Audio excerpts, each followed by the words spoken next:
At eBay's Silicon Valley headquarters, Thomas DeLeon, who heads the U.S. export division, is working on a joint trade project that has expanded the Made for Africa eBay storefront to not only sell goods from Africa, but also to allow more U.S. vendors to sell in Africa. The African e-commerce market is estimated at $24 billion, and it's growing at 25% on a year-over-year basis. He says there's a lot of opportunity in Africa, but there are problems too, especially shipping into areas where there are no precise addresses.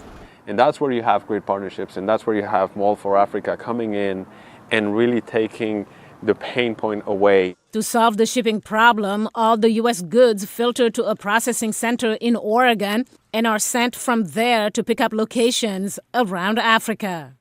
Nigerian-American Chris Folayan co-founded the Mall for Africa company in 2011. At first, it was to guarantee authenticity and quality of goods that came from Africa.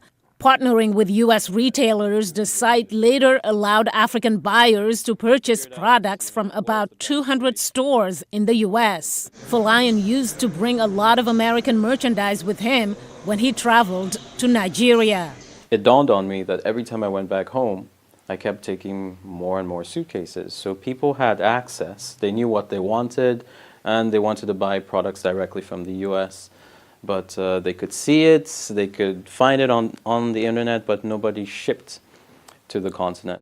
And what about payments? We created something called the Mall for Africa web card, which is pretty much our own payment platform.